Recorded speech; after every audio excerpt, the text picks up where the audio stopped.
Donald Trump had already moved on. The order was signed. The post was up on Truth Social. He was probably eating a cheeseburger. This wasn't a negotiation. This wasn't even a confrontation.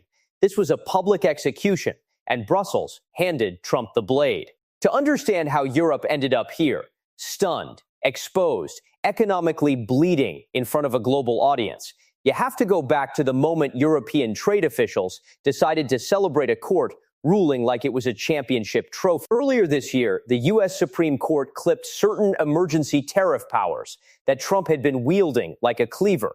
Inside the Berlaymont building in Brussels, the reaction was borderline euphoric. The lawyers popped metaphorical champagne.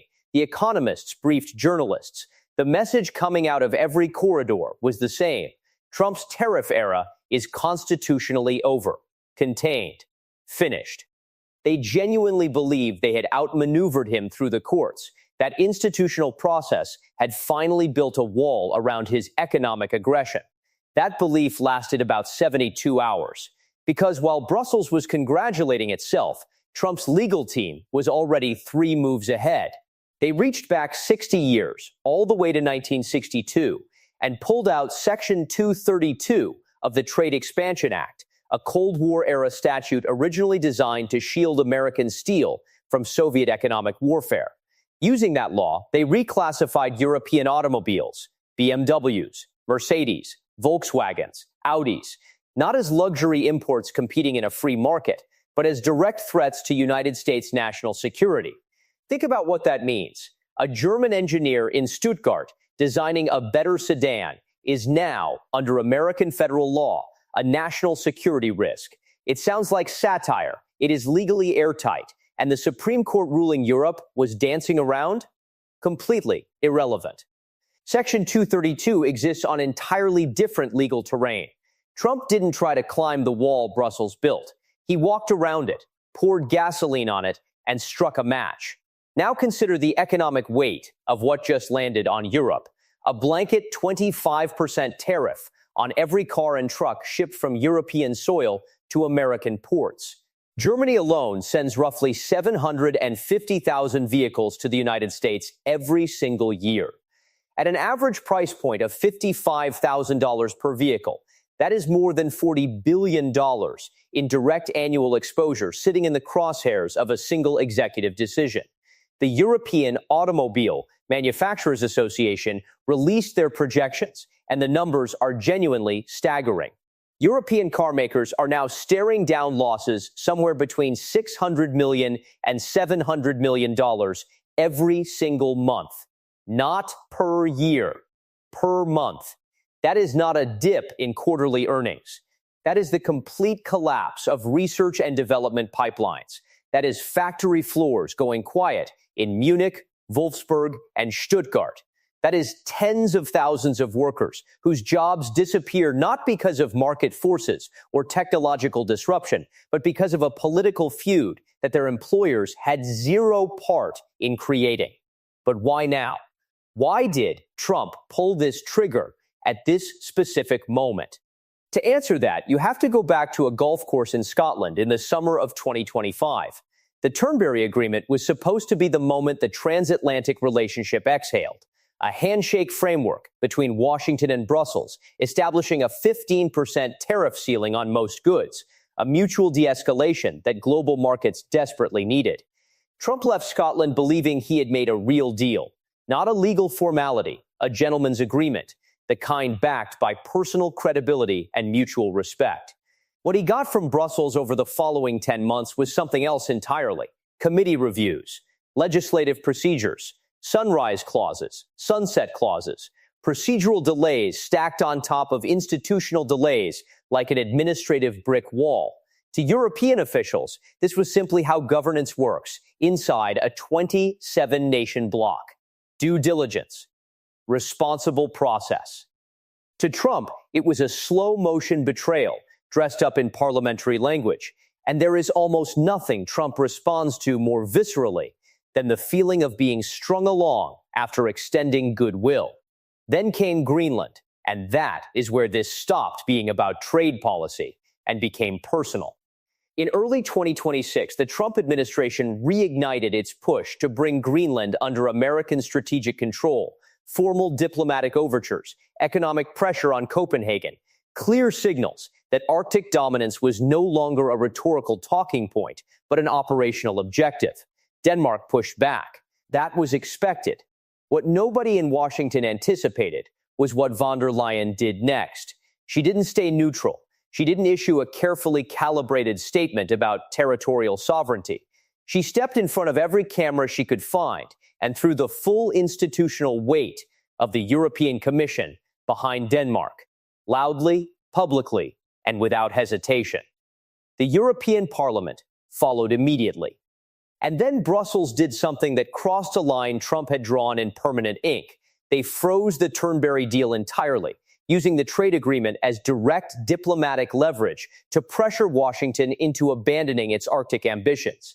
They took a deal Trump thought he had already earned and turned it into a ransom note.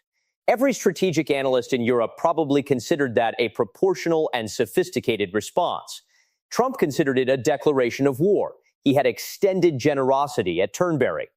He had given Europe a framework his own advisors told him was more favorable than America's trade position justified. And von der Leyen had taken that generosity, locked it in a filing cabinet, and used it as a weapon against him in a separate dispute entirely. In Trump's internal ledger, there is no worse offense. You do not weaponize a man's goodwill against him. He doesn't forget that. He doesn't negotiate around it. He waits until he can respond at maximum impact. And then he does. The EU's decision to finally ratify the Turnberry deal in March 2026 arrived too late and wrapped in poison. The legal clauses Brussels embedded into the approval were not administrative housekeeping.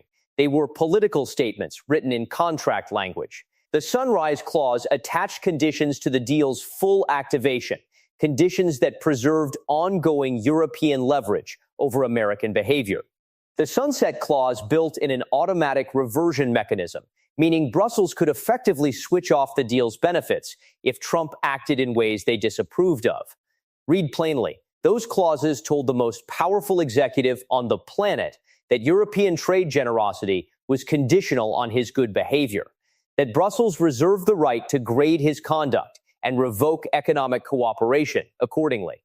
Trump read those clauses on a Tuesday. By Tuesday afternoon, Truth Social had the post. No back-channel call to Brussels, no diplomatic courtesy, just a public announcement that the bill for 10 months of institutional arrogance was now overdue, and the 25% automotive tariff would begin the following week. What makes the Turnberry saga so historically significant is what it reveals about Europe's fundamental strategic miscalculation. Brussels spent 2 years building what they believed was a sophisticated containment architecture around Trump's economic aggression. Legal frameworks, treaty clauses, court victories, coordinated parliamentary votes. They treated Trump like a force of nature that could be channeled and restrained through institutional design. But that approach only works on institutional actors. Trump is not one. He does not experience legal constraints as legitimate boundaries. He experiences them as evidence that the other side doesn't respect him and responds accordingly. Every procedural delay Brussels imposed on Turnberry reinforced Trump's conviction that Europe was stringing him along. Every carefully worded diplomatic statement confirmed his belief that von der Leyen was managing him rather than engaging him honestly. And when she backed Denmark over Greenland, she confirmed something worse, that she was actively working against American strategic interests while simultaneously expecting American economic generosity. That combination doesn't produce a renegotiation in Trump's framework. It produces the 25% tariff. The timing of this announcement deserves its own examination because it was not accidental. Trump pulled this trigger at the precise moment the EU-Mercosur trade deal went live. Brussels' long-prepared pivot towards South American markets that had been quietly accelerating as European officials privately acknowledged the American door was closing. Trump watched that pivot and read it for exactly what it was, an admission. Europe was already hedging, already building alternative economic relationships because it no longer trusted American trade reliability under his administration. So Trump made the admission official.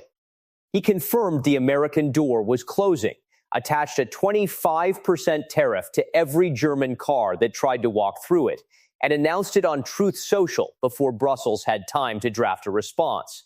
The EU-Mercosur deal was supposed to be Europe's insurance policy. Trump just torched the building the insurance was stored in. Von der Leyen's live response was supposed to be Europe's defining moment in this confrontation. The press corps was assembled. The parliamentary resolutions had already been filed.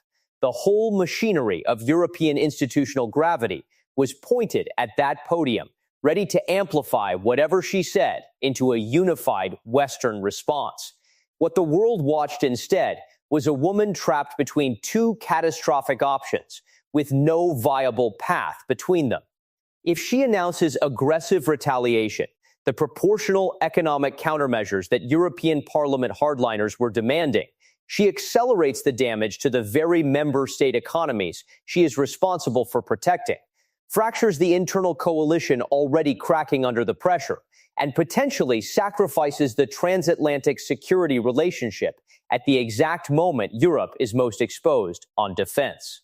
Germany, the Netherlands, Sweden, none of them can afford a protracted economic war with their largest trading partner while simultaneously funding expanded military commitments in the absence of full American security guarantees.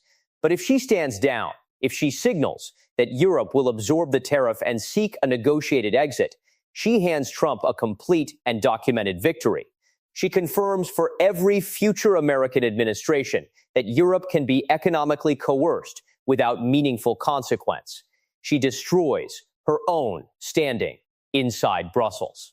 And she effectively retires the rules-based international order she has spent her entire political career defending as the answer to exactly this kind of power play. There is no version of this where she walks away intact. Trump understood that before he signed the order. He designed the trap with full knowledge of where every wall was.